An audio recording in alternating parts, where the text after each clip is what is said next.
¿Qué pasa, chavales? ¿Cómo estáis? Bienvenidos a un nuevo capítulo de Blockchain para Inquietos. Esta vez, capítulo número 79, en formato, como veis, vídeo podcast, producido por Tutelus. Como sabéis, un espacio sin humos con la visión de Tutelus. Hoy estamos grabando este podcast en un entorno nuevo, me hace muchísima ilusión. Es el primer podcast que grabamos fuera de España, en Ciudad de México. Y tengo el placer de estar con dos amigos, dos personas extraordinarias que vamos a conocer ahora. Jorge López, director de desarrollo de negocio de Trubit. ¿Cómo estás, Jorge? ¿Qué tal? ¿Qué tal? Y tenemos también a Beto San Juan, director de desarrollo cripto en Grupo Salinas. Beto, ¿cómo estás? Muy bien, muchas gracias por la invitación y bienvenidos a México, ¿eh? Estoy encantado, me encanta México, me encanta Ciudad de México, lo hablamos antes. Tratáis fenomenal siempre a la gente de fuera y no me siento como si estuviera fuera de casa, de verdad que me siento como en casa. Estoy encantado, ¿eh? O sea que... Es el vínculo de las culturas al final. Sí. Bienvenido. Y es algo que nos une mucho, ¿no? Sabéis que vivimos tiempos revueltos y no está muy claro, ¿no? Hay gente que intenta meter ahí odio y separación, pero oye, yo me siento como... sois hermanos y me siento como absolutamente como en casa. De igual manera, nosotros cuando estamos en España, ¿no, Beto? Sí. Como en casa. Sin duda. Bueno, es que somos, como digo, somos hermanos, ni siquiera primos, ¿no? Somos hermanos. Muy bien, Fenomenal. bienvenido. Que te trate muy bien la ciudad. Gracias. Vamos a pasar muy bien estos próximos minutos. Vamos a hablar de cripto, vamos a hablar de tokenización. Y yo creo que lo que vamos a hacer para arrancar es simplemente una primera presentación. Me encanta que la audiencia conozca a los invitados. Y bueno, empezamos, Jorge, por ti. ¿Quién es Jorge de Trubit y qué ha hecho en su vida? Bueno, pues yo tengo una trayectoria ya de unos años atrás en el sector financiero. Empecé en lo que llaman el lado oscuro, en la banca tradicional. Estuve participando en diferentes bancos haciendo fondos de inversión, desarrollando productos principalmente para el ahorro, algo de crédito. Y posteriormente me llamó más el lado blockchain, el lado cripto, hacia dónde iba la innovación de los diferentes productos que se han creado y sobre todo las ventajas que ofrece esta tecnología en cuanto a la adopción, en cuanto a ofrecer nuevas alternativas y sobre todo pues en términos de eficiencia, en términos de costo y que esto al final del día pues busca beneficiar a más personas, no solo en México, que hace falta, sino a nivel regional, LATAM, inclusive a nivel mundial. Claro. Ya tengo 4 años en Trubit desde que casi fundamos la compañía y pues hemos desarrollado diferentes opciones de pago a través de cripto, cross-border payments y todo este tema de poder comprar diferentes tokens en nuestra plataforma de exchange, ya sea a través del mecanismo propio del exchange y de el wallet, la billetera, que permite que ciertos usuarios pues tengan mecanismo de ahorro y una tarjeta para poder gastar sus cripto. Qué bueno. Bueno, y Jorge, me consta que has estado también, como decimos, en el lado oscuro, ¿no? Has trabajado en la banca tradicional, en un banco rojo, muy grande, muy conocido, ¿no? Exactamente, en un banco que tiene una flama.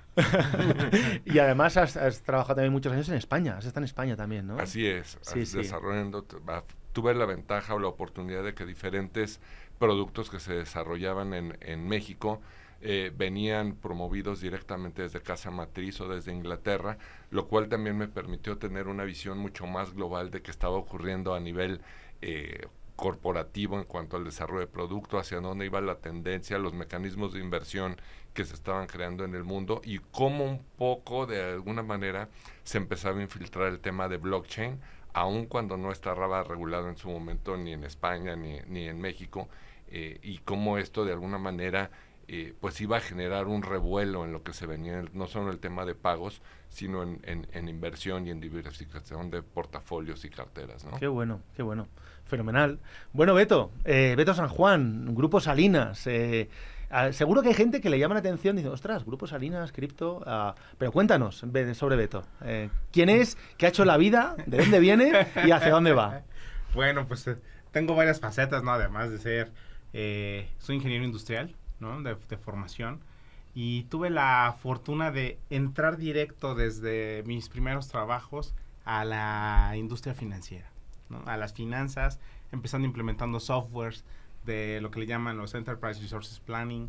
Y los famosos RPs. Los, ¿no? RPs, entonces me tocó empezar conociendo a las empresas y me empezó a llamar mucho dentro de la ingeniería, la parte de las finanzas.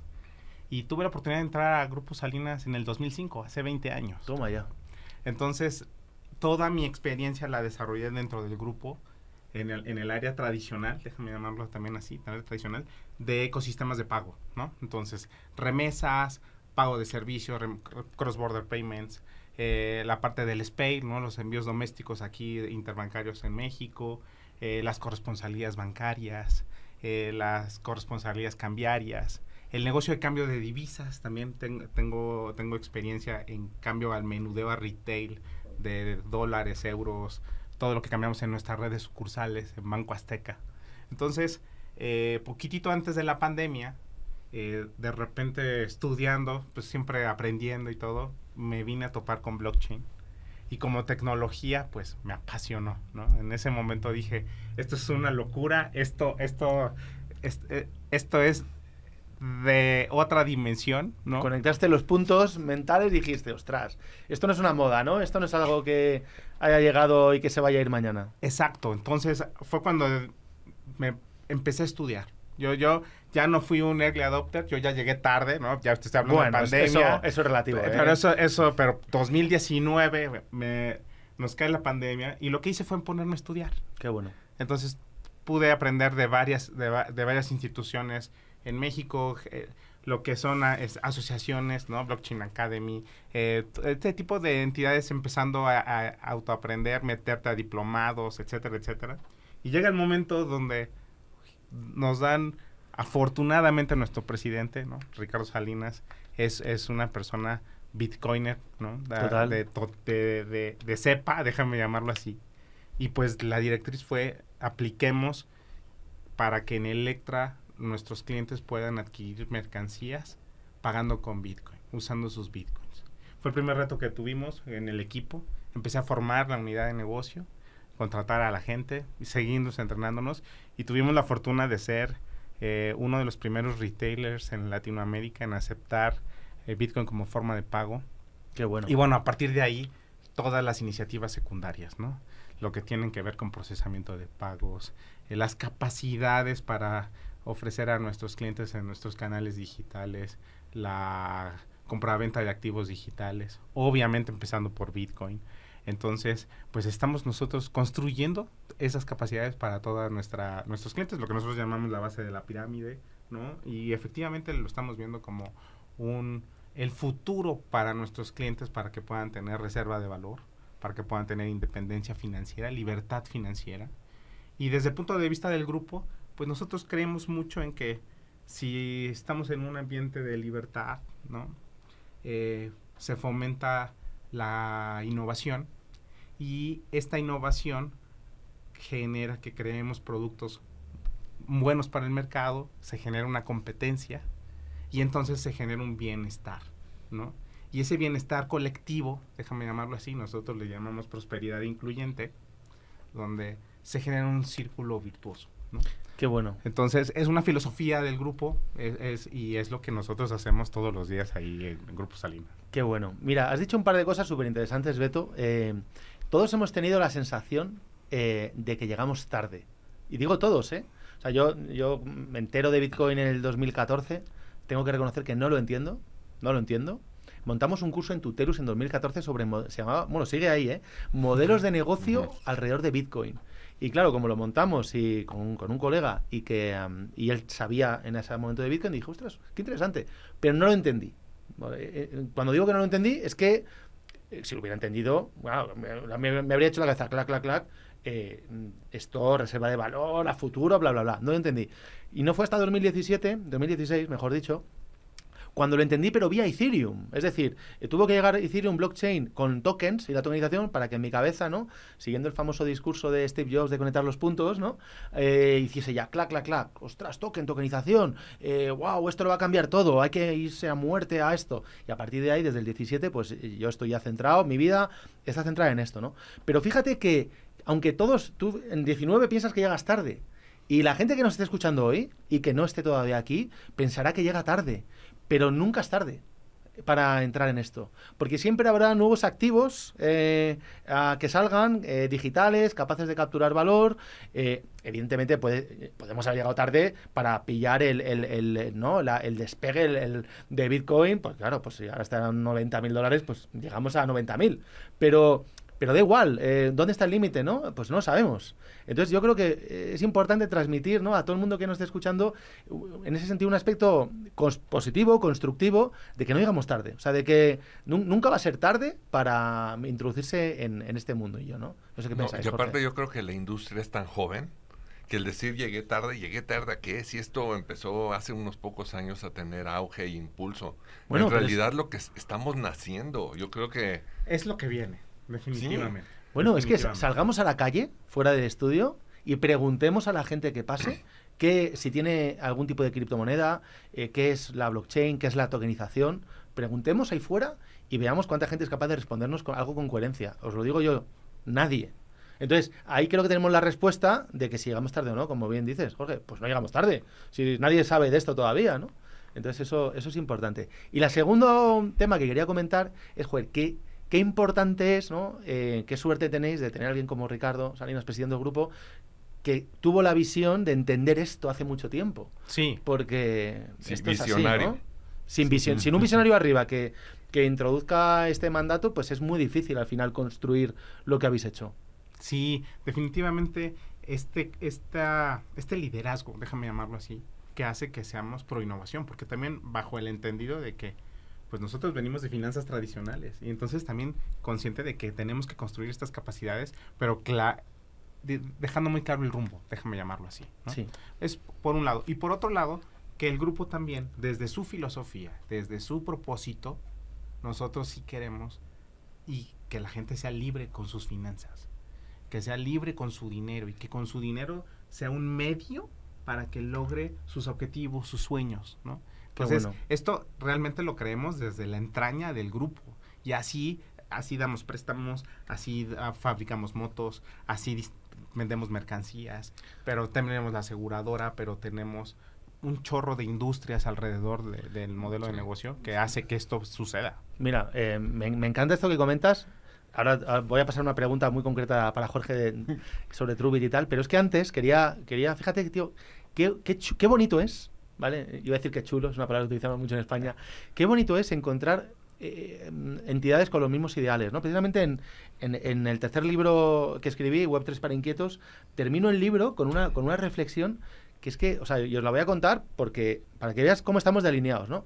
Yo decía en el libro que el ser humano es el único animal, vamos a decir, ¿no?, creado capaz de entender el concepto de felicidad, ¿no? No sé si habrá alguna especie animal que llegue a entender que es feliz, ¿no?, en sí misma, pero el ser humano, desde luego, que es capaz de entender el concepto de felicidad. Pero claro, las personas solo podemos ser felices si somos libres. Si estamos al final encadenados al sistema, pues no vamos a poder llegar a ser felices, ¿no? Entonces, nuestra misión precisamente es ayudar a la gente a que sea feliz, ayudándole a ser más libre.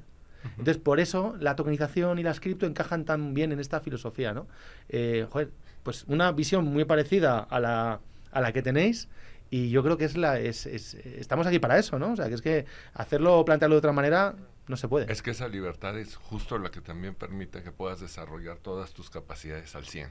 Si siempre está algo atándote, reteniendo, nunca puedes aprender, crecer, evolucionar, ¿no? Y justo eso, yo creo que esa capacidad de desarrollar es lo que te da mucha felicidad. Totalmente. Entonces va junto con pegado. Ahora, ¿cuánto trabajo hay que hacer en el sentido de evangelización sobre cultura financiera, libertad financiera, gestión de finanzas? Ya no os hablo de cosas muy sofisticadas, de los últimos protocolos DeFi para operar en una nueva blockchain. No, vamos a lo básico, ¿no? Qué difícil es y al mismo tiempo qué bonito el trabajo de poder formar, ¿no?, a tanta gente en aspectos básicos de la vida, como es la libertad financiera y las finanzas personales. Sí, mira, yo en un punto de vista muy personal, es una forma de que vamos a ser la generación que va a vincular esto con las nuevas generaciones. Yo he caído en cuentas con eso. O sea, yo veo gente o te empiezo a trabajar con gente que iba en el kinder cuando yo ya trabajaba en el grupo, ¿no? Entonces, pues lógicamente ya son nativos digitales, ya... Claro. Son nativos de esto. Ya, para ellos esto es nacieron. mucho más natural que para nosotros. Exacto. Pero lo que sí te puedo decir es que, y un poco viendo lo del bloque, vamos a hacer un eslabón que va a conectar a las generaciones. Estoy de acuerdo. Porque nosotros sí supimos lo que fue conectarte. Hemos vivido el fax, ¿no? O sea, con módem. Lo que nos conectarte con módem, el navegar por tu primera vez en internet. Mandar tu primer email. Sí, sí.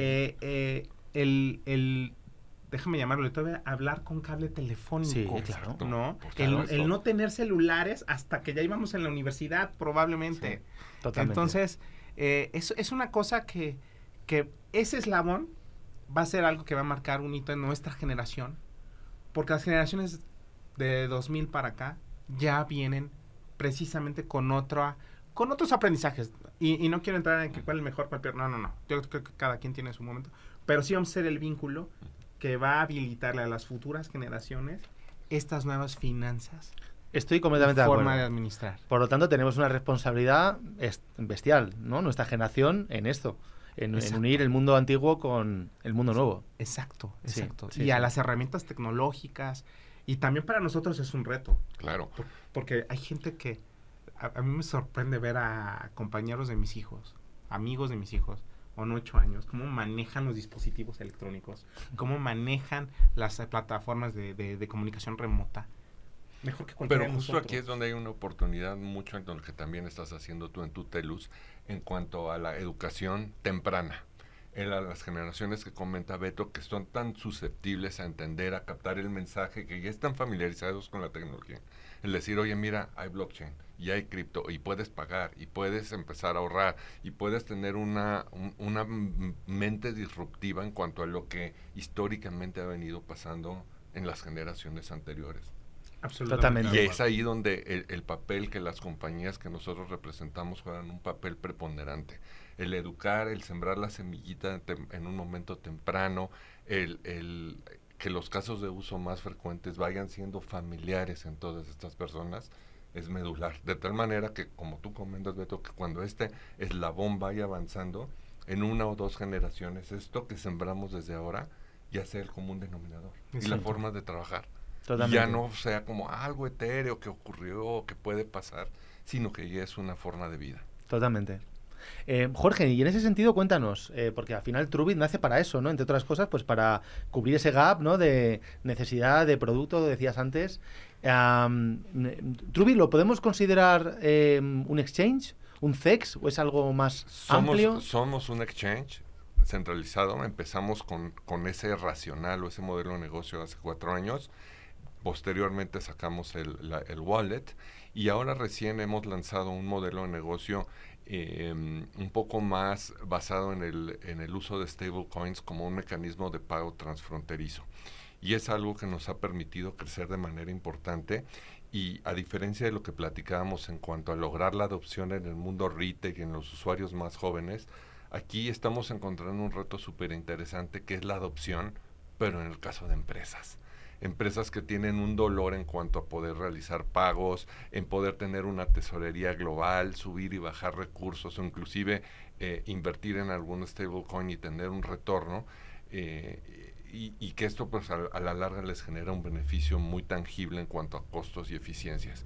Entonces recientemente, hace poco más de 1 año y medio, lanzamos este modelo de Trubit Business, que lo que busca es precisamente atender las necesidades de empresas en este tenor, ¿no?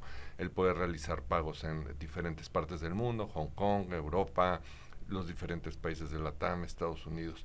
Y hemos encontrado que efectivamente hay un dolor importante y que la tecnología blockchain efectivamente lo resuelve de manera importante. También hay una cosa muy curiosa que nos hemos encontrado en cuanto al tema de educación. El poder platicar con un tesorero de una empresa, con el área de finanzas y decirle, oye, yo sé que tú tradicionalmente pagas usando un SWIFT, vas al banco y haces esto y lo formalizas esto. Y un poco el decirle, oye, pero mira, aquí viene una nueva tecnología y ahí viene un nuevo mecanismo para hacerlo que es muy innovador y que te va a permitir ser mucho más eficiente. poco a poco empieza a permearse más. Nosotros tenemos la oportunidad de trabajar y tener rampas propias en diferentes países, en México, en Colombia, en Perú, en Argentina y en Brasil. Y es claro cómo inclusive el nivel de conocimiento de esta tecnología en los países es totalmente dispar, ¿no? Sí, Cómo falta mucho esfuerzo aún en capacitación para este tipo de cliente institucional. Pero mira, una pregunta te hago, Jorge, disculpa que te interrumpa. Cuando tú te acercas, o sea, ¿es una empresa la que se interesa por esos pagos transfronterizos en cripto? ¿O eres tú quien va a decirle que esto existe? Porque, claro, la aproximación, o sea, yo no me imagino... me encantaría imaginarme el director financiero de una empresa tradicional buscando cómo hacer esto en blockchain, ¿no? Pero yo me imagino que la mayoría no tendrán ni idea, ni que se puede, ni que existe. Hay los dos casos. Hay o sea, hay gente espabilada que sabe que se puede hacer. Por ejemplo, tú hablas de esto tal vez en un país como Argentina y el nivel de conocimiento es elevado y te dicen, oye, pues es que yo quiero pagarlo. Inclusive la misma situación del país hace que estas herramientas tengan un impulso importante, ¿no? Entonces hay empresas que te dicen, oye, yo ya sé lo que quiero hacer y lo quiero hacer de esta forma y pago en Hong Kong y quiero esto. Y por otro lado hay otros países, por ejemplo, tal vez Perú, donde la dinámica es al revés. Oye, mira, vamos a empezar, hay una manera de hacerlo que puede redituarte en ciertos beneficios, ¿por qué no lo probamos? Y entonces empieza el tema de educación que comentábamos, donde la educación es un factor muy importante. Mira, vamos a quitarte el miedo, vamos a ver un poco que haya congruencia en lo que estás haciendo, en el caso de uso, que le entiendas, que hay un poco de confianza, y entonces una vez que esto pasa y que educaste al cliente, pues empieza a fluir de una manera más natural. O sea, habéis encontrado en las stablecoins una cantidad de casos de uso y unas posibilidades de hacer negocio extraordinarias, ¿no? Extraordinario. Sí. Beto, también en Grupo Salinas estáis con stablecoins, ¿es interesante? ¿Es más Bitcoin?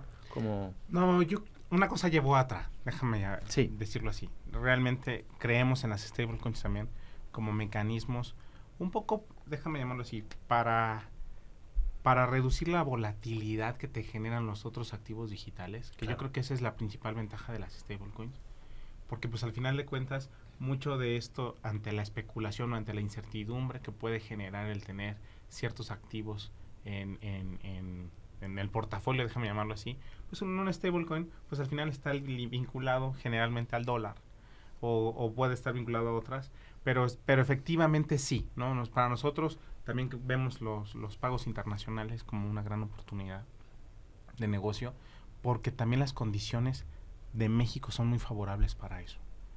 Explícanos qué significa esto. Por ejemplo, el mismo comercio internacional, ¿no? Por supuesto que somos aliados de Estados Unidos, tenemos un tratado de libre comercio con América del Norte, incluido Canadá, y esto hace que el comercio sea de ida y de vuelta, ¿no? Tenemos en México una industria automotriz muy desarrollada, tenemos también una industria de electrónica también muy avanzada, entonces, y maquilas por todos lados, las fronteras está cubierta de maquilas, entonces, ahorita mismo que estamos ante una crisis global de aranceles, de guerra comercial, en este sentido, pues estamos saliendo muy, exentos, ¿no? De esta situación, precisamente porque somos un gran socio comercial y porque somos como país, yo considero que tenemos una maquila confiable, de buena calidad, de buenos costos, etcétera, etcétera. Entonces, importamos mucho, pero también exportamos un montón. Entonces, estoy hablando de que casi entre 400 y 500 millones de dólares anuales de ida y de vuelta, ¿no? Entonces es una locura, por un lado. Por otro lado tienes las remesas. México es top 3 receptor de remesas a nivel mundial. India, China, Filipinas y México siempre andan ahí por el primer lugar. Y pues nosotros tenemos una participación muy relevante también en los pagos de remesas en México a través de nuestras redes sucursales, y entonces también ahí hay otra oportunidad donde podríamos ocupar rieles de stablecoins mucho más eficientes para mover los principales, ¿no? Es interesante. Y pues por eso te digo, es favorable desde el punto de vista de mercado. Sí. y bueno, también las condiciones, porque pues la banca, los sistemas, las interacciones que tenemos como país, pues también hace que tengamos ciertas herramientas o condiciones para poderlo desarrollar. Oye, una pregunta que os quería hacer. ¿Existe algún tipo de convenio bilateral, acuerdo comercial con China, México-China? Porque veo, aparte de ver chinos, en Ciudad de México estoy viendo bastantes, veo ciertas empresas que yo sepa, el único, vamos, seguramente quizás me equivoque, ¿no? Pero el único lugar que las he visto fuera de China es México, o sea, Didi, ¿no? Por ejemplo, hay mucho movimiento comercial. Hay mucho movimiento comercial entre México y China, ¿no? Por ciertas industrias, como puede ser la automotriz. Entonces ahí en esos verticales, claro, todavía esto pues tiene más sentido, ¿no? Porque en China, aunque... China es un país bastante curioso, ¿no? Complicado. Yo recuerdo estar en el 18 hablando de cripto y de tokenización y de blockchain. Me recorrí China entera un par de veces. Y fijaros, en aquella época ya, me acuerdo que fui justo después de que hubiese habido algún tipo de noticia desde el gobierno chino diciendo que iba a prohibir las criptomonedas, ¿no? Y entonces a mí, cuando llegué a China, dije, no, tú no te preocupes. Tú puedes hablar tranquilamente de todo, lo único que no tienes que pronunciar es ciertas palabras. Pero si no las pronuncias, no pasa absolutamente nada. Tú no menciones la palabra Bitcoin, pero puedes decir el activo digital por excelencia creado por Satoshi Nakamoto. Y no te va a pasar nada. Y yo digo, bueno, pues qué curioso, ¿no? Entonces, en aquella época vi que había como miedo, ¿no? Que no sé, yo creo que estaba desaparecido, pero al mismo tiempo había mucho interés. De hecho, yo conocí en aquella época, muchos CEX en China. Ni siquiera en Hong Kong, dentro de China, en Shenzhen y Guangzhou. Y me llamó muchísimo la atención. Entonces, bueno, yo creo que ahí hay un negocio tremendo. No sé si solo corporativo o también que llega al retail, pero entre México y China a nivel de flujo de stablecoins. Sí, hay un nivel de flujo importante y efectivamente sí hay acuerdos bilaterales entre el gobierno de China y el gobierno de México. Y en cuanto yo creo lo que comentas relacionado al uso de stablecoins y de cripto en China, yo creo que es algo muy similar a lo que está ocurriendo en términos de Europa antes de la regulación, ¿no? Tarde o temprano, literal, esto va a caer por su propio peso. Y China va a tener que flexibilizar en cuanto a la regulación del uso de activos digitales y de cripto, en qué sí se puede hacer, qué no se puede hacer y hasta dónde se puede hacer, ¿no? Y tarde o temprano va a ocurrir, igual como está empezando a ocurrir en ciertos países de Latinoamérica. Por ejemplo, en Argentina ya está liberada la regulación para activos virtuales. En Colombia ya hay las primeras iniciativas para también regularlo y seguramente en nuestro país no tardan en detonarse las primeras iniciativas. Eso quería yo tocar ahora. ¿Cómo veis el tema de la regulación en México? ¿Se pueden hacer cosas? En dos sentidos, ¿no? Yo la pregunta que os hago es ¿cómo está la regulación a nivel de criptos, stablecoins? ¿Y cómo está la regulación a nivel de tokenización? ¿Podemos emitir activos digitales desde México? ¿Se va a poder dentro de poco? ¿Ya se puede? ¿Cómo lo veis en términos macro? Beto. Mira, en términos macro creo que todavía no tenemos nada. Es correcto. Así. Pero sin embargo, estamos en una zona un poco como con neblina, ¿no? Gris. O sea, es una zona gris donde ciertos modelos de negocio y bajo ciertas condiciones hay un espacio para poder hacerlo. La realidad es que creo que nos gustaría más tener condiciones más claras, un marco regulatorio como MiCA en el caso de la Comunidad Europea. Entonces, sí poder tener un marco donde decir, aquí sí puedo participar y aquí no. Hoy no lo tenemos, ¿no? Y probablemente en la región vamos a ser yo creo que de los primeros en tratar de impulsarlo desde la iniciativa privada para poder tener esto bajo un marco. Ahora, algo muy importante es que afortunadamente por la formación que tenemos y de dónde venimos, pues creo que todos los esfuerzos, más allá de lo legal, van también orientados hacia la prevención del lavado y financiamiento al terrorismo. Entonces, bajo eso sí hay ciertas condiciones. Aquí en México esas actividades se consideran vulnerables.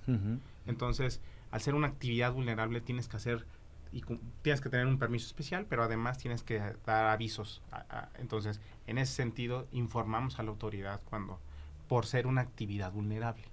Entonces, yo creo que al final somos un país cooperante, ¿no? Entonces, por supuesto que es un reto para la industria el el intermediar con activos digitales, pero si lo haces bajo prácticas normales de prevención de lavado de dinero, creo que los productos tienen bastante viabilidad, ¿no? Bueno, ahí además es que fíjate que ya habéis dicho algo. A mí me gusta siempre intentar ver el lado positivo de todo, ¿no? Entonces, bueno, dices, no tenemos regulación, vale, pero por lo menos México no es un país que esté prohibiendo trabajar, que ya es bastante, ¿eh? Porque durante mucho tiempo hemos tenido ciertos lugares donde es que directamente te decían, aquí no, esto no. Ahí es complicado, ¿no? Pero no es el caso. No es el caso. Por lo tanto, bueno, neblina, pero con vistas a futuro a que quizás esa neblina se vaya dispersando y que esté todo más claro. Exacto. Y más aún, y lo acabas de decir, vamos a llegar a un punto, y esto es como una película, hay que ver el final, ¿no? Así yo así lo veo. Hay que estar ahí. Hay que estar ahí. Es con las Central Bank Digital Currencies, ¿no? Donde de alguna manera el banco va a tener control sobre el activo digital, la emisión, el quemado, etcétera, etcétera. Y por supuesto la fiscalización y todo lo relacionado después de esto, que justo es lo que está buscando el gobierno chino, por ejemplo. Lo que vamos a tratar nosotros de impulsar, déjame llamarlo así, es precisamente que tengamos una libertad. Regreso al tema de la libertad. Entonces, si el gobierno vuelve a controlar el único activo digital regulado, vuelves a caer en el pasado. Correcto. Entonces, viene en contra de los principios libertarios, déjame llamarlo así, que te da esta tecnología blockchain para tu libertad financiera. Entonces, para mí, ese va a ser un gran reto. Es una película que vamos a tener que resolver, porque desde ambos lados hay puntos a favor, hay puntos en contra. Por supuesto que si lo emite el gobierno y aprovecha las herramientas de la tecnología, pues puede ser bastante favorable, pero al mismo tiempo estaría tomando control otra vez sobre todos. Estoy completamente de acuerdo. Y está rompiendo el principio básico de esto, ¿no? De la descentralización. Exacto. Mira, yo creo, volviendo otra vez al ver el lado positivo de las cosas, coincido, mi planteamiento es absolutamente libertario y coincido con vosotros y con lo que dices de las CBDCs. Yo siempre digo que las CBDCs yo personalmente no me voy a acercar ni con un palo, ¿vale? A tocarlas, o sea, cuanto más lejos estén mejor, me tendrán que obligar, forzar, ¿no? Pero precisamente no por nada, sino por esa libertad, ¿no? Individual y punto. Pero creo que hay una cosa, voy a traer una cosa positiva que nos va a ayudar a todos, que es que va a haber mucha campaña de difusión y de promoción de qué es esto, y por lo tanto a la gente le va a llegar o va a aprender mucho más rápido sobre blockchain, sobre tokens, sobre la necesidad de tener un wallet para poder recibir pues esa moneda digital del Banco Central. Entonces yo creo que ahí nos vamos a aprovechar en el buen sentido del trabajo institucional que van a hacer los gobiernos para educar a la gente a nivel de tecnología, que luego por otro lado tendremos que educar nosotros para decir, oye, cuidado, que tecnológicamente está bien, pero financieramente hablando, mira lo que tal vez no es lo más sano. Exactamente, ¿no? Entonces, bueno, vamos a ver si conseguimos sacarle provecho positivo, ¿no? Exacto, y también, insisto, me gusta que lo veas desde el punto de vista de lo positivo, porque pues efectivamente es colectivo, pero pues también tiene sus reservas, porque yo no quisiera que me limiten mis accesos, que sepan, o sea, de alguna manera podrían saber todo. Podrían saber absolutamente todo. Y los estados, pensemos, o sea, apliquemos el refranero popular español, ¿no? Hay un refrán que dice, piensa mal y acertarás. O sea, si pueden hacerlo y si pueden hacer que la fiscalidad sea más eficiente, hasta ahora, pues me invento, ¿no? Ya sé que nadie quiere infringir la ley y que te pongan una multa por exceso de velocidad, ¿no? Pero ahora te ponen una multa por exceso de velocidad en España, por ejemplo, y la puedes recurrir. Puedes ver, oye, pues mira, pues es verdad o no. Oiga usted, yo iba a la velocidad justa y aquí está el ordenador de mi coche y que lo comprueben, y lo que está mal es el radar calibrado, ¿no? Pero si eso llega a ocurrir con las CBDCs, es que ni te preguntan, te quitan el dinero directamente. Se acabó. Pero te lo quitan, quitan. Y se acabó. Entonces, bueno, mucho cuidado. Es un tema hasta de privacidad. O sea, no solo es de libertad, también es de privacidad, ¿no? Entonces, es invasión a tu privacidad. Es invasión a tu privacidad. Pero bueno, eso es por un lado. Regresar a las stablecoins. Las stablecoins es una maravilla. Es una maravilla. Por supuesto que nosotros creemos que bajo los principios de que la volatilidad se tiene contenida, tienes que cuidar nada más las reservas. Que no te vayan a meter ahí en un negocio donde realmente no hay respaldo de nada. Correcto. Y yo creo que eso es parte del proceso también educativo, ¿no? Totalmente. Oye, ¿qué respalda esto? además del software, ¿no? Totalmente. Y del hardware distribuido, descentralizado, etcétera, etcétera, ¿no? Pues esto lo respalda porque esto realmente tiene una reserva. Y lo que te está ayudando es a mover más rápido valor para que puedas tener inmediatez, menores costos, ser más eficiente. Y además, pues ante cualquier momento tú lo puedes hacer convertible por cualquier otro activo digital o por cualquier otra moneda fiat, ¿no? Entonces, para mí eso es la magia de las stablecoins. Y la verdad es que los participantes actuales que tenemos en el mundo, pues ya tienen unos market caps de varios billones de dólares. Bueno. ¿no? O sea, hay Entonces, empresas que son más grandes que casi corporaciones sí, nacionales de bancos. países. exacto, ¿no? O sea, Sí, sí. manejan más volumen que PIBs de países, Sí, ¿no? sí, Entonces, sí. es una cosa impresionante. O sea, hablando de Tether, de Circle, pero viene el RLSD, pero está el Global Dollar, pero, o sea, hay infinidad, y eso solo en dólares. Las que tenemos en México, las que están renaciendo en pesos. Y por supuesto, lo que empujan luego, déjame llamar las condiciones ya internas de cada país, ¿no? Bien lo decías, ¿no? O sea, en Argentina hay mucha más afiliación porque tuvieron procesos inflacionarios de locura. Que los orilló Entonces, lo mismo que Venezuela, ¿no? Lo mismo que pasó con Venezuela. Pero te acercas a países con mucho más tendientes a la innovación y al crecimiento de la industria fintech, y tienes un Brasil, tienes un Colombia, que empiezan a ser ejes rectores de lo que va y viene para la región en Latinoamérica, además de México, ¿no? Totalmente. Mira, y además, Beto, aquí, Jorge, yo creo que hay, uniendo un poco a esta filosofía, ¿no?, de sacar el lado positivo de todo, yo creo que también las stablecoins están ayudando poco a poco a que la gente y las empresas entiendan que una moneda de curso legal tokenizada, no, un activo, en este caso, un dólar tokenizado, pues es un mejor activo. Es decir, ¿qué diferencia hay, ¿no? Yo como director financiero de una empresa que puede interesarse en esto, pero todavía un poco escéptico, ¿no? Y que me acerco a Trubit.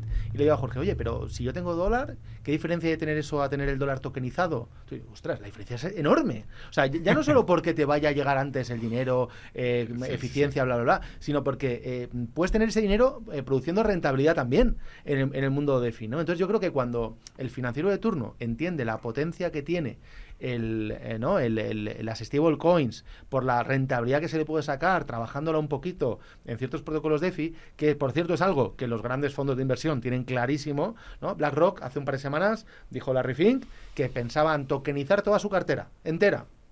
¿Por qué hacen eso? Pues porque entienden que cuando el activo está tokenizado, le metemos propiedades y lo turborizamos. Y yo prefiero tener un activo con más propiedades y con más rentabilidad, con más liquidez, con más eficiencia, con más ahorro de costes, bla, bla, bla, que tenerlo sin esas propiedades. Entonces, creo que las stablecoins van a ayudar a esto. Y cuando la gente empieza a entender esto a nivel masivo, desde las empresas, nos daremos cuenta como sociedad que yo no me atrevo a decir esto porque puede parecer un poco loco o temeroso, ¿no? De decir, todos los activos del mundo van a terminar tokenizados. Hombre, no sé si todos de todos los sectores de todo, pero desde luego que todos los activos financieros es muy probable que en un plazo de una década terminen tokenizados, porque van a ser mucho más eficientes trabajando en una blockchain.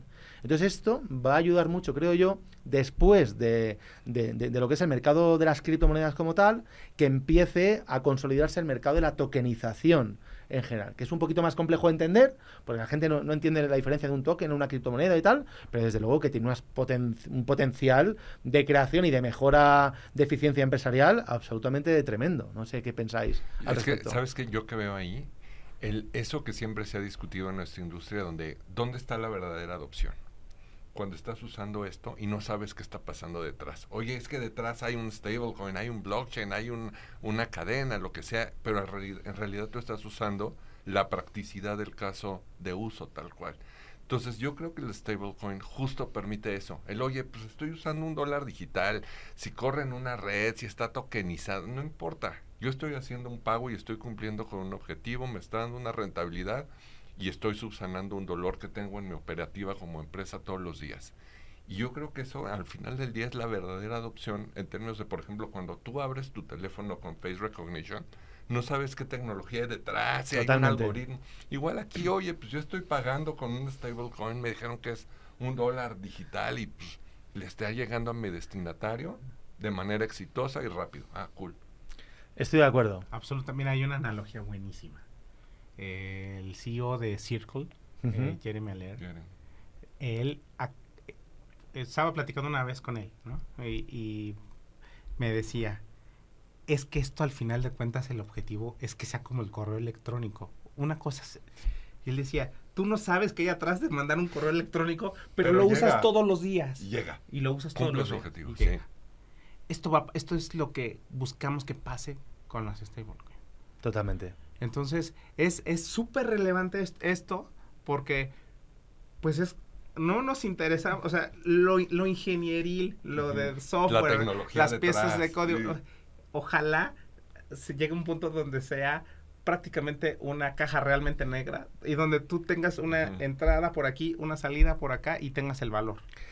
Totalmente de acuerdo. Y precisamente por eso, volviendo al inicio que decíamos, creo que estamos en los albores del inicio de todo, porque en ninguna tecnología nadie hoy en día se pregunta esto, ¿no? De la Internet. ¿Cómo funciona el Internet? HTTP, el protocolo, los routers, nadie se plantea cómo funciona una transferencia. El proxy. Nadie, ¿no? Pero, y entonces, ¿por qué nos lo preguntamos todo el día en blockchain y en tokenización? Porque estamos todo el día, ¿no? Pensando, no, ¿esto cómo funciona? Da igual cómo funcione, ¿no? Tienes que utilizarlo y que, has dicho una cosa muy importante, Jorge, solucionar un problema real. No, yo creo que ahí va a depender también de los sectores. Yo, por ejemplo, lo veo muchísimo en el inmobiliario tokenizado, ¿no? Una de las empresas que lanzamos hace ya años es Rental. Tenemos, por cierto, muchos inmuebles tokenizados aquí en México. Espero tener muchos más. Y yo me he dado cuenta, porque al final, volviendo a lo que tú decías, ¿no? Dices, a la gente le da igual cómo se haga por detrás la reinversión, el autocompound, el no sé cuánto.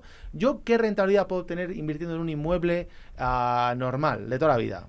Me invento, un 10%, un 11% anualizado. Vale, pero si está tokenizado por diversas historias, fraccionamiento, reinversión, bla, bla, bla, le puedo sacar a ese mismo inmueble le puedo sacar un 16. Y dices, ostras, pues ya está, no me digan más. Me ha resuelto un problema, que es sacarle más rendimiento a mi dinero, y cómo lo hagas, mientras no me estés engañando y sea verdad todo esto, no me interesa saber lo que va por detrás, ¿no? Entonces, bueno, ahí hemos dado con un caso de uso y con una solución a un problema real. En la medida que encontremos problemas reales en otros sectores y podamos solucionarlos con esto y que sea transparente para el usuario, yo creo que es cuando esto verdaderamente va a empezar a crecer a lo bestia. Por supuesto. Le has dado al punto en algo también muy relevante, que a mí me gusta mucho enfatizar. Empezamos hablando de stablecoins, de Bitcoin, ¿no? Pero la realidad es que blockchain es mucho más que eso, ¿no? Sí. Entonces, a mí me gusta una frase que es, efectivamente, todo lo cripto es blockchain, pero no todo lo blockchain es cripto. Correcto. Muy buena. Y eso hace explotar la mente. Y justo ahí cae la tokenización.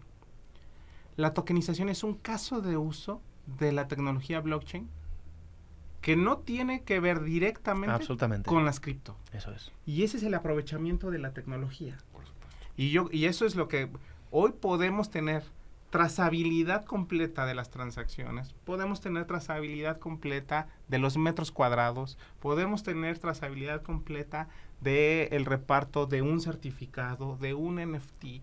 Podemos, o sea, este potencial que te da la tecnología blockchain va mucho más allá que solo lo cripto. Absolutamente, Beto. Y, No. pero Bueno, nada más para terminar, gracias, George. Lo que yo creo es que efectivamente, y déjame llamarlo, después de lo cripto, la tokenización de cualquier bien, como caso de uso, ¿verdad? Como caso de uso, va a ser algo que nos va a facilitar mucho la vida a toda la humanidad. Completamente de acuerdo, Beto.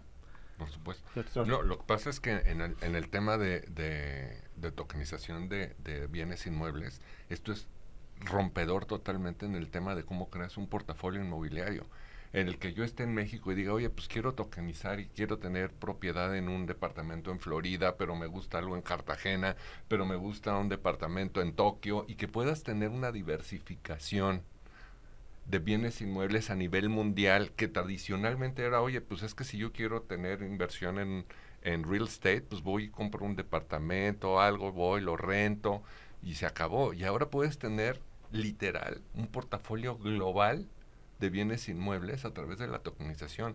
Esto es totalmente rompedor para la industria inmobiliaria. Bueno, y además... Es una manera totalmente distinta de percibir el negocio. Bueno, y fíjate qué importante, qué interesante es esto que dices, y qué importante es además, en la línea que hablamos de la libertad, ¿no?, individual, darle a la gente la posibilidad de que se conviertan, entre comillas, bueno, pues en grandes terratenientes con una inversión muy pequeña. Porque hasta ahora, si yo quería tener un portfolio en Florida, en Texas, en Cancún y en 4 ciudades europeas, o soy una persona muy wealth con un patrimonio de millones de dólares, o cómo puedo comprar yo 20 departamentos en estos sitios. Es imposible, ¿no? Pero ahora ya puedes, porque a partir esto son cosas que puedes hacer a partir de $100, ¿no? Entonces, te puedes crear tu cartera de inversión distribuida, diversificada, etcétera, etcétera. Y no solo eso, sino yo creo que la cantidad de productos financieros que se van a poder generar el día de mañana a partir de estos activos básicos es tremenda, ¿no? Y todavía ni siquiera yo, que tampoco voy aquí de ser el tío más listo del mundo, que muchísimo menos no lo soy, ¿no? Pero bueno, llevo ya unos cuantos años en esto y puedo intentar oler hacia dónde va el mercado, ¿no? Pero fijaros qué interesante es, y no existe todavía en el mundo, la creación. Imagínate que yo no solo quiero invertir en tokens inmobiliarios, sino que me gustaría tener exposición a tokens inmobiliarios, pero que estén en zonas de costa turísticas. Y solo en viviendas, en inmuebles de alquiler turístico, por ejemplo, ¿no? Poder crear un índice de tokens de eso. No, yo quiero estar en ciudades con mucho comercio, en los centros históricos y tal. Yo quiero estar invertido en coworkings y en co-livings.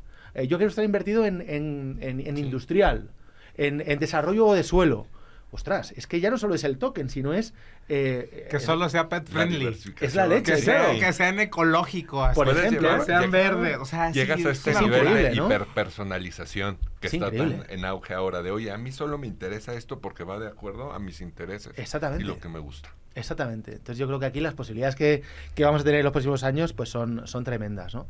Llevamos ya, amigos, unos 45 minutos, vamos a ir enfocando el final y os quería hacer una pregunta, ¿no? Ya sé que nadie tiene la bola de cristal, ya sé que hay cosas que no controlamos, hay cisnes negros, esperemos que no tengamos otra pandemia, ¿no?, y estas historias, o otra guerra comercial que salga por ahí, pero... ¿hacia dónde creéis que vamos en relación a los activos digitales, a las criptos, a las stablecoins en México? ¿Qué escenario podemos ver a 12 meses vista desde ahora? ¿Qué escenario había? Intentemos también subirnos, elevarnos, ¿no?, del día a día, y cómo estaba, ¿no?, la industria hace un año, o hace 2, o hace 3 en México. Y en ese sentido, ¿hacia dónde creéis que vamos? Tenemos una foto muy diferente de México hoy, abril, mayo 2025, en cuanto a criptos y stablecoins, hace 2-3 años, por ejemplo, en términos de transaccionabilidad. ¿Y hacia dónde vamos? Mira, yo desde lo que vemos todos los días, en el caso particular, voy a entrar primero a México y platico un poco de la región. En México yo veo 2 casos de uso importantes en cuanto a stablecoin que se han venido desarrollando por lo menos en los últimos 2 años. El primero, que va muy relacionado también a los esfuerzos que está comentando Beto en Grupo Salinas, es esta posibilidad de hacer pagos, el pago en stablecoin, y que poco a poco ciertos e-commerce o los esfuerzos que están en las tiendas de Grupo Electra, el que la gente que tiene en su posesión USDT, USDC o alguna otra stablecoin empiece a realizar pago, y que el comercio que está del otro lado tenga ya el conocimiento y la capacidad para poder recibir ese stablecoin como un medio de pago y reciclarlo y empezar a generar una dinámica también de pago a sus proveedores y un círculo virtuoso en cuanto a su uso. Y por otro lado, también veo un desarrollo importante en también lo que comentabas en cuanto a el pago hacia China, hacia Europa, utilizando stablecoins, principalmente en el caso de empresas y negocio institucional. Entonces yo creo que esas 2 tendencias son importantes, un poco más también el tema de tener tesorerías globales en stablecoin, y creo que esa es una tendencia importante en México que seguro va a irse desarrollando en los próximos años. Ahora en la región, en Latinoamérica, ¿qué empiezo a ver también? Que se empiezan también a hacer pagos de nóminas a freelancers, y que empieza a haber esta dinámica de, oye, pues yo estoy en Argentina y soy diseñador o desarrollador de software y me pagan desde Estados Unidos, pero yo recibo USDT. y poco a poco también cómo los países empiezan a tener cierta apertura a que el stablecoin se vuelva un mecanismo de pago más allá de una remesa, sino, oye, pues estoy recibiendo por mi trabajo mi salario o un pago de mis servicios. Entonces, eso creo que también está empezando a ocurrir en la región y que ciertos países también ya están empezando a normar cómo poder recibir stablecoin como un medio de pago a sus importaciones o exportaciones, en el caso de que lo estén haciendo. Un caso muy particular, por ejemplo, es Colombia, que ya empieza a ver, aun cuando el Banco de la República ahí tiene ciertos mecanismos o restricciones que observa en cuanto al uso, ya hay iniciativas de, oye, si tú estás recibiendo, por ejemplo, stablecoin porque estás vendiendo café o algún otro, oye, pues fíjate que la forma de canalizar esa recepción de stablecoin y que nosotros lo podamos ver y normar, y canalizar es ¿no? Entonces ya empieza a haber también ciertos esfuerzos regionales para un caso de uso de pagos de esta naturaleza. Qué interesante. Beto, ¿cómo lo ves tú? Coincido en todo lo que comenta Jorge. La verdad es que, además de lo que él menciona, yo sí veo contra lo que veíamos hace un par de años y lo que estamos viendo ahora, es un boom. Sí. Mucho del institucional. O sea, ya... Está perdiendo el miedo el institucional. Exacto. O sea, porque te voy a decir, ellos dicen, yo aquí tengo mis pesos y quiero que lleguen Hong Kong dólar a Hong Kong. Se acabó. Si tú me resuelves esta necesidad, estamos hechos. Pases por donde pases, ocupes el riel que ocupes, yo tengo que pagar para que me manden mi embarque, estamos hechos. Sí. Esa apertura creo que es una que no se daba, pero vaya, ni hace 2 años, ¿no? Lo mismo pasa con empresas financieras, ¿no? O empresas relacionadas que también, oye, pues tenemos que hacer pagos transfronterizos o liquidaciones transfronterizas, más que pagos liquidaciones transfronterizas. Pues también creo que por ahí puede evolucionar mucho. Sin duda creo que para el país, ya hablamos hace rato del reto, digamos, del marco regulatorio, ¿no? Ese es uno muy claro. Y otro que se me hace muy interesante que platicábamos hace unos minutos, fuera de la grabación, es qué tanto esto va a complementar o a competir contra la bancarización de México. Uh-huh. Como país, sí tenemos déjame llamarlo, un déficit en bancarización, ¿no? Y esto se da por muchos factores, desde geográficos, orográficos, de tecnología, de acceso a información, de alfabetización. O sea, es muy extenso, es un tema difícil de resolver. Pero si resulta que a través de que la gente use activos digitales se bancariza, vamos a ganar como país, yo creo. Pero si también si a partir de la bancarización se mueven hacia la administración de finanzas con activos digitales, pues también va a ser benéfico para el cliente, para el usuario normal de la calle, ¿no? Entonces, eso también en el próximo cercano es una hipótesis interesante de ver, ¿no? De ver cómo va a concluir también. Y, por otro lado, en la región, veo retos, por ejemplo, lo que pasó con El Salvador, ¿no? Sí. En El Salvador, yo estuve en El Salvador, en el Zonte, cuando estaba la ley Bitcoin con todo y todo el mundo estábamos probando, pagándonos, etcétera, etcétera, ¿no? Era una cosa de experiencia extraordinaria, ¿no? Y ahora que dicen, bueno, le bajo tantito a la exigibilidad para que sea aceptado de manera obligatoria, ahora es más opcional. Esa flexibilidad que tuvo, de alguna forma, desde mi punto de vista, debilitó uh-huh. Con el objetivo de que la adopción se diera, pero también esa flexibilidad es la que necesita el mercado. Tú como empresario dices, no me forces a recibirlo, uh-huh. si no lo quiero recibir. Claro. Entonces, es ese punto medio, vamos a irlo modulando o regulando en cada uno de los países y las jurisdicciones. Y sin duda, en contra de que lo prohíban, ¿no? Eso ya caería hasta en temas hasta de censura, o pero todo lo que sea en favor de que se promueva su uso, aún con ciertas condiciones, limitaciones. Estamos viendo, Panamá se está desarrollando también de una manera extraordinaria. Y bueno, como región, como países, pues tenemos que de alguna forma estamos muy vinculados. Entonces hay comercio entre todos nosotros como región, pero también con los grandes productores del mundo, con China y con Estados Unidos. Tenemos una amplísima relación comercial. Entonces es tierra fértil para que esto crezca. Lo que está clarísimo, y ya concluyendo, es que no hay vuelta atrás, lo hemos dicho antes, al igual que no nos planteábamos hace 10, 15 años volver al fax y aparcar internet, ¿no? Y decir, no, eso de internet no tiene ningún sentido. Vamos a llamarnos por el teléfono fijo, ¿no? Ajá. Vamos a enviarnos el pago en metálico, que es más... No tiene sentido. O sea, internet para adelante, lo mismo con los activos digitales, con las cripto y las stablecoins. Está claro que tenemos un reto titánico, ¿no? Como decíamos al principio, nuestra generación en evangelizar, en formar, en educar. Muy importante lo que decías, ¿no? Que la gente pierda el miedo en la institucional, las empresas. Yo creo que ahí sí que ha habido un cambio, lo veo yo, ¿no? Hace 2, 3 años, ya no os digo hace 5, 6 o 7 u 8, cuando la gente y las empresas y los institucionales pensaban que esto era una estafa, esto de las criptomonedas, esto no va a ningún lado, ¿no? Yo creo que eso ya cada vez... está ya más descartado, ¿no? Ya son muy pocos, ¿no? En España decimos los cuñados, los que, tío, este es un cuñado, el que está ahí pensando que esto es una estafa es un cuñado. Ya quedan muy pocos. Pero bueno, sin duda tenemos un reto por delante. Yo creo que por tamaño de país, por relaciones comerciales, como decías, Beto, el país que debe liderar la tokenización en activos digitales de América tiene que ser México. Porque es que, ¿quién lo va a hacer mejor que México por volumen?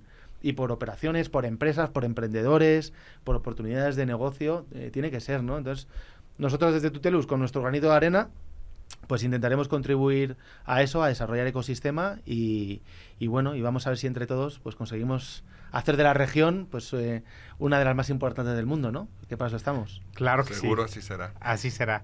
Muchas felicidades. Bueno, por toda tu labor en Tutelus, tu liderazgo, por crear el bloque, por hacer esto ya ahora video grabado. Fuera de España. Fuera de España. Nada, gracias ahora a vosotros. Ir a grabar a otro país de la TAM. Enhorabuena. Esto no sería posible sin vosotros, o sea que gracias a vosotros. Jorge López, muchísimas gracias por haber venido al podcast. Gracias a ti. Beto San Juan, un placer, muchísimas gracias. Conocerte ha sido increíble y lo que estáis haciendo, muchas gracias. A tus órdenes, siempre, con mucho gusto. Y a todos vosotros, gracias por haber llegado hasta aquí y nos vemos en el siguiente podcast.